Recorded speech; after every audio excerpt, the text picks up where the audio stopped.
forget to subscribe my channel Hang Duk Mana. Sas. Assalamualaikum, selamat datang lagi ke channel Hang Duk Mana. Mari kita dengar jawapan PMA Anwar Ibrahim terhadap soalan-soalan daripada MP Pembangkang di Parlimen tadi.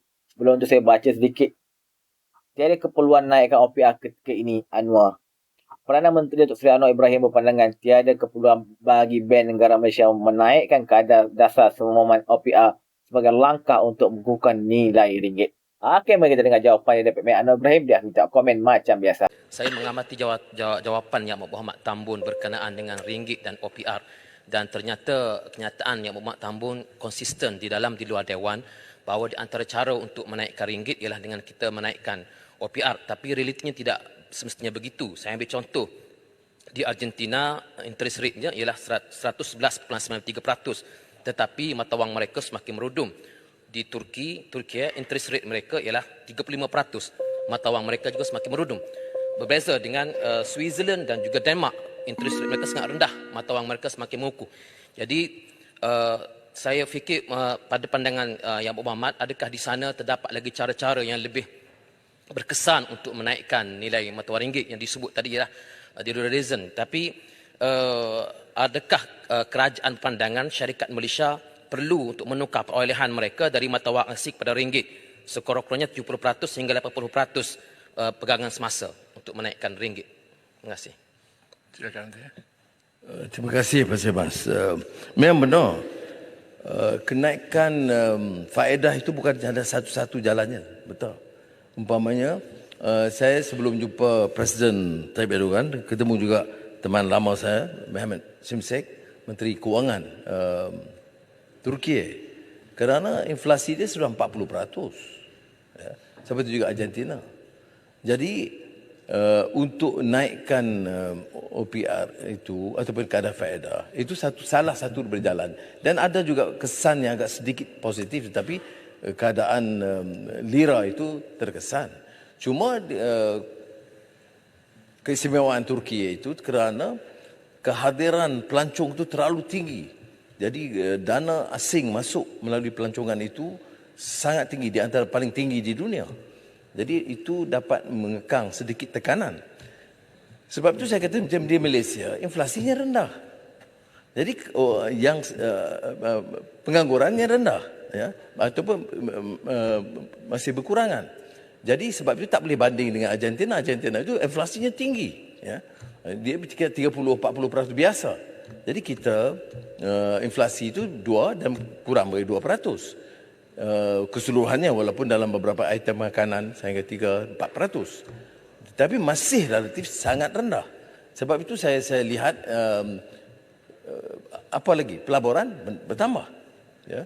Jadi yang pertumbuhan masih kekal. Jadi yang nampak ada kelemahan itu ialah semata-mata OPR. Sebab itu kalau lihat umpamanya Singapura, Indonesia, Thailand itu semua dari segi kadar faedah relatif lebih tinggi. Tapi saya tidak bersedia untuk memberi anjuran kenaikan semata-mata kerana kesusutan nilai ringgit, kerana dari segi inflasi masih rendah dan saya bimbangkan kesan kepada syarikat-syarikat kecil. Melainkan kita terpaksa. Tapi perbandingan dengan Turki dengan Argentina itu kurang tepat kerana Turki itu menghadapi soal kadar inflasi yang terlalu tinggi, ya, dan di antara lain kerana import minyak yang besar dan menekan negara kerana harga minyak yang melambung naik. Terima kasih Tan Sri Yang di-Pertua. Kubang Pasu minta Perdana Menteri menyatakan pertama, apakah strategi dan langkah-langkah yang diambil oleh kerajaan bagi memitigasi nilai ekspor yang menurun sebanyak 84% bagi tempoh Januari-September 2023 berbanding dengan tempoh yang sama bagi tahun 2022. Tren menurun ini didapati bermula pada Jun 2023 dijangka akan berterusan sehingga akhir tahun 2023. Dan apakah jumlah pelaburan dan jenis-jenis sektor industri yang akan dilaksanakan oleh pelabur-pelabur secara terperinci dari Amerika Syarikat, United Arab Emirates dan Arab Saudi, iaitu hasil lawatan Yang Amat Berhormat Perdana Menteri ke negara-negara berkenaan baru-baru ini. Sekian, terima kasih. Silakan Menteri. Orang Pasu memang diakui suasana ekonomi memang mencabar, belum sampai ke tahap gawat ataupun yang disebut oleh Yang Berhormat Temerloh semalam merudum yang telah diulas oleh Menteri Ekonomi dan juga Menteri MITI. Melihat kepada kedudukan ekonomi, kita lihat kepada keseluruhannya. Ya, soal penurunan atau penyusutan nilai ringgit, soal pengurangan atau penurunan prestasi perdagangan, tetapi juga pertumbuhan ekonomi, penurunan inflasi, penurunan kadar pengangguran dan penambahan pelaburan. Jadi kalau dilihat dalam konteks itu, kita masih bertahan walaupun saya setuju dengan Kubang Pasu bahawa mesti ada langkah-langkah susulan diambil. Bagi memitigasi tren penurunan nilai ekspor, Matrade di bawah MITI merangka beberapa langkah, ya, termasuk meningkatkan ekspor juga kepada negara-negara baru, termasuk isu minyak sawit, E&E, elektrik dan elektronik, produk otomotif dan lain-lain. Kemudian melalui 46 pejabat luar negara ditingkatkan, termasuk melalui pameran perdagangan seperti OGA, Oil and Gas Asia, MIHAS, Defence Services Asia, International Green Tech dan Eco Products Exhibition. Kemudian destinasi ekspor juga diperluaskan ke pasaran yang bukan tradisional, Asia Tengah, Latin Amerika, yang melihatkan peningkatan, umpamanya ekspor ke pasaran Asia Tengah dan Latin Amerika pada tahun ini meningkat 24.7% di Asia Tengah dan 2.3% di Latin Amerika. Melalui kerjasama kita dengan Arab Saudi khususnya dan UAE, dipersetujui supaya kedua-dua negara termasuk Mesir dijadikan hub untuk kita meningkatkan ekspor ke negara-negara di Afrika. Kemudian program pembangunan pengekspor juga ditingkatkan. Saya akan berikan secara betul seluruh detail kerana mengambil sedikit masa. Kemudian agenda ekspor e-dagang yang rentas sempadan, Matrade Digital Trade Platform. Kemudian yang saya anggap penting Yang Berhormat dan Tan Sri ialah kecepatan kelulusan yang kadang-kadang memang mengambil sedikit waktu, dan saya telah minta supaya Menteri MITI menjadi penyelaras utama dalam memastikan semua kelulusan di peringkat persekutuan, dan saya telah sampaikan kepada semua Menteri Besar, Premier dan Ketua Menteri untuk juga bekerjasama menyegerakan kelulusan. Kerana dari feedback yang kita dapat, ya, dari Amazon, Google, Geely, Rongsheng, termasuk Elon Musk, semua dipersetujui kelayakan, insentif, tenaga profesional, tetapi teguran mereka ialah kadang-kadang tahap proses kelulusan itu agak lebih perlahan ketimbang beberapa negara termasuk Vietnam. Kemudian kita sediakan dana ekspor perkhidmatan, geran bayaran balik untuk meningkatkan ekspor perkhidmatan yang dapat tinggi. Baik, lawatan kerja ke New York yang kita tumpu pada beberapa syarikat besar, ya, yang umpamanya peranti perubatan, sektor E&E dan sektor jentera dan peralatan 4.7 bilion ringgit. Dua projek E&E dan sektor jentera dan peralatan berpotensi nilai 2.74 bilion dijangka siap menjelang akhir 2024. Projek peranti perubatan RM2 bilion dan bermula dan berterusan sehingga 2031. Ke UAE ini lebih berhasil kerana komitmen Sheikh Mohammed Zaid secara langsung. Sehingga hari ini sudah 2 rombongan daripada UAE ke Malaysia untuk ambil tindakan susulan. Ini agak lebih paling pantas. Ini termasuk senaga boleh baru Mazda dengan jumlah RM38.1 bilion. Ini bukan MOU, ini sudah komitmen ya. Permulaan projek ini yang itu satu. Keduanya soal maintenance, repair and overhaul aero angkasa bagi jet perniagaan berjumlah RM710 juta. Dan syarikat Mazda sudah pun kemari dan meneruskan perbincangan untuk tindakan pelaksanaan. UAE ketika ini adalah pelabur terbesar Malaysia dari Asia Barat. Dan pelaburan UAE yang telah dilaksanakan sehingga kini sudah mencecah RM1.4 bilion. Ke Arab Saudi, PIF dan Aramco telah pun bersetuju untuk menambah pelaburan mereka di Pengerang dan sudah memutuskan supaya mesyuarat lembaga mereka akan diadakan di Malaysia. Lembaga Aramco ini melibatkan 3 menteri utama kerajaan Arab Saudi dan juga penlibatan Public Investment Fund dengan khazanah yang dimulakan. Aramco bercadang untuk datang ke sini 2 minggu daripada tempoh lawatan saya ke Arab Saudi, maknanya dalam minggu depan untuk bermesyuarat dengan Petronas. Jadi saya nak jelaskan ini bukan MOU seperti yang dibimbangkan oleh beberapa ahli Muhammad kerana tindakan susulan telah bermula seperti mana projek Geely di Tanjung Malim.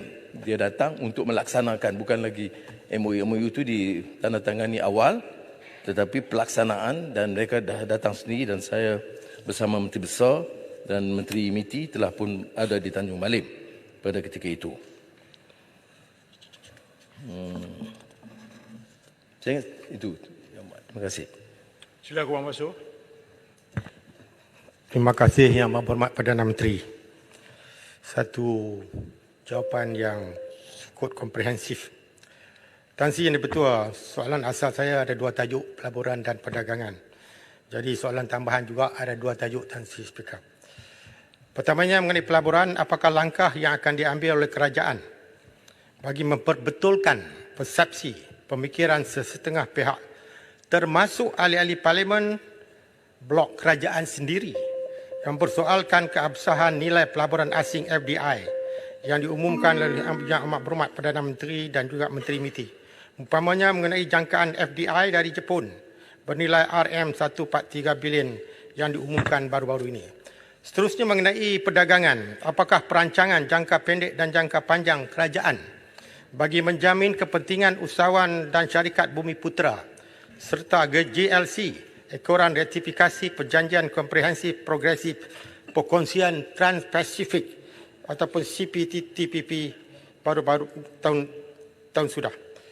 Seterusnya, adakah kejatuhan ekspor dan surplus trade balance memberi kesan kepada nilai ringgit, kejatuhan nilai ringgit akhir-akhir ini? Terima kasih Tuan Ketua, terima kasih Pak Perdana Menteri. Terima kasih. Silakan Pak Menteri. 3 soalan. Yang pertama soal pengumuman, dia bedakan di antara memorandum persefahaman yang ditandatangani dengan projek yang diluluskan dan tindakan diambil. Jadi dia 3 memorandum persefahaman. Jadi kadang-kadang angka itu kita sebut memorandum persefahaman. Tapi saya setuju memorandum persefahaman itu tidak semestinya dan keseluruhannya dilaksanakan. Jadi itu yang pertama. Dan kalau dia serius, ada kelulusan. Jadi ada kelulusan. Dan ketiganya tindakan. Yang saya sebut umpamanya 10 bilion yang di Tanjung Malim itu adalah tindakan. Memorandum telah sign, kelulusan telah dibuat dan tindakan telah diambil. Bila saya sebut Mazda yang projek 10 bilion itu sudah ditandatangani dan kelulusan telah dibuat dan mereka sudah datang untuk program pelaksanaan.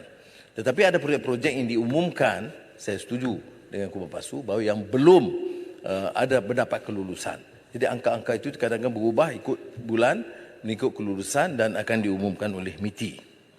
Tentang Bumi Putera, kita tegas walaupun ada CPTP, tapi ia tidak mengganggu sebab seperti mana disebut dalam Belanjawan Madani baru-baru ini, program Bumi Putera itu terus diberi peningkatan. Cuma pendekatannya agak berbeza. Daripada umpamanya memilih beberapa syarikat, kita telah memberikan ruang supaya diperluaskan peluang tersebut. Nilai ringgit memang mengalami penyusutan dan ini melibatkan seluruh negara, bukan saja negara-negara, bukan saja Malaysia. Yang paling parah seperti kita sebut, yen makan renminbi, dan sebab itu penyelesaiannya itu melalui de-dollarization. Umpamanya setiap kali ada gesaan pandangan akan naik kadar faedah oleh Fed, terus memberi kesan. Dan trend seperti saya sebut di sini bulan lalu di Amerika 5.5% dan kita masih kekal OPR dan tidak meningkat. Ada pandangan-pandangan ahli ekonomi untuk memperkuat nilai ringgit, kita naikkan OPR. Tapi kita kena beri pandangan, nak naik OPR itu apa alasannya? Kerana inflasi kita turun. Kerana pengangguran kita turun. Kerana tidak dapat tarik pelaburan meningkat. Jadi sebab itu dan apakah kesannya? Kesannya mungkin kepada peniaga-peniaga kecil. Jadi kita hanya naik bila keadaan ekonomi menuntut sedemikian. Jadi sekarang ini tidak ada keperluan itu dan maknanya kesan kepada ringgit. Walaupun ringgit itu tidak sepuluhnya menurun, dia naik sedikit semalam, hari ini belum tahu. Jadi dan kesan daripada tindakan Fed Amerika. Sebab itu saya kata penyelesaian jangka pertengahan dan panjang adalah de-dollarization.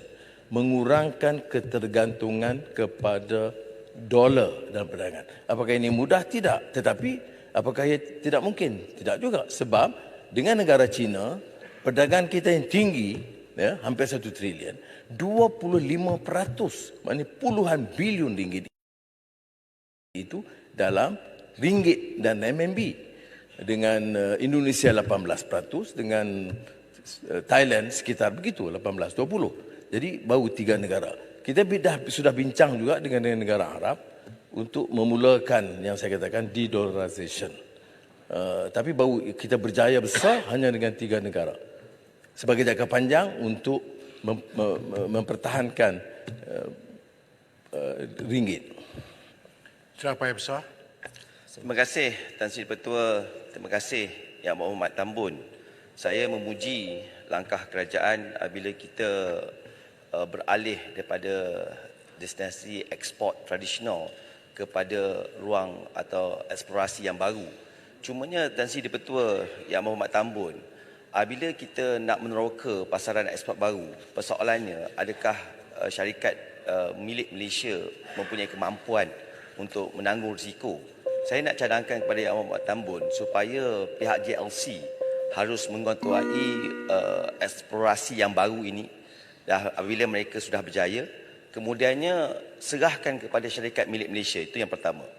Yang keduanya, kita tahu RCEP dan CPTP berkuat kuasa Mac bagi RCEP CPTP November 2022. Cumanya persoalannya Yang Berhormat Tambun, kadar penyertaan kefahaman mereka, syarikat-syarikat atau komuniti perniagaan terhadap RCEP dan CPTP ini agak rendah. Saya ambil contoh statistik yang dikemukakan di Dewan Mulia ini pada September 2023. Nilai Center of Origin, Certificate of Origin hanya berada pada kadar 1.2 bilion untuk RCEP dan CPTP hanya pada CPTP pada kadar 1.29 bilion dan RCEP hanya pada kadar tak sampai 700 juta. Jadi bagaimana Yang Berhormat Tambun melihat bagaimana literasi perdagangan bebas ini yang sepatutnya kita murnikan, fahamkan kepada komuniti perniagaan yang akhirnya akan meningkatkan nilai ekspor sekiranya mereka tahu ada nikmat faedah akses kepada pasaran terbuka ini menguntungkan Malaysia. Terima kasih Yang Berhormat Tambun. Silakan Perdana Menteri. Terima kasih. Payah besar ni dia arif dengan dia di Kementerian Kewangan agak lama, jadi dia arif dengan hal yang terperinci begitu. Soal destinasi baru ni, kalau setakat yang diusahakan, terutama dengan seperti yang saya sebut Latin America, itu kejayaannya agak membanggakan. Di Afrika potensinya ada, tapi sekarang ni kita terbatas ke beberapa negara. Jadi sebab itulah jalan keluar kita. Kita gunakan hub negara-negara yang lebih familiar dengan suasana di situ. Maka melalui umpamanya Kahirah atau Riyadh ataupun Abu Dhabi dan Dubai. Itu strategi kita untuk mempermudahkan kerana syarikat-syarikat yang ada di Timur Tengah itu banyak yang biasa dan kenal dan arif tentang perjalanan perniagaan di situ, dan saya cadangkan supaya kita dapat tingkatkan kerjasama di situ, dan nampak beberapa syarikat termasuk syarikat perdagangan komoditi yang TPM2 lebih arif untuk menggunakan jalur di Timur Tengah. Tentang literasi perniagaan dan pasaran itu betul. Saya ingat beberapa tahun yang lalu ada kajian soal bursa saham London. Tahap literasi rakyat di sana itu sangat rendah. Itu literasi keuangan dan instrumen keuangan termasuk bursa. Jadi mungkin dengan pandangan payah besar, kita mungkin adakan satu sesi, mungkin di bawah MITI atau MITI Ekonomi, untuk memanggil syarikat-syarikat ini dan menjelaskan apa dampaknya dan bagaimana jalan keluar, terutama mempertahankan kepentingan Bumiputera dan kepentingan syarikat-syarikat tempatan.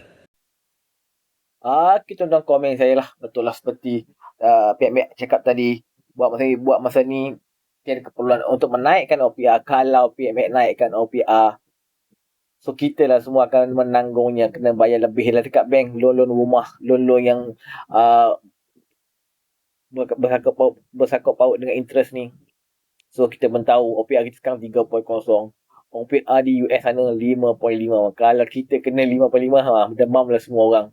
Okey tuan-tuan, mari terus menyokong kajian Perperdana PMK Anwar Ibrahim. Assalamualaikum.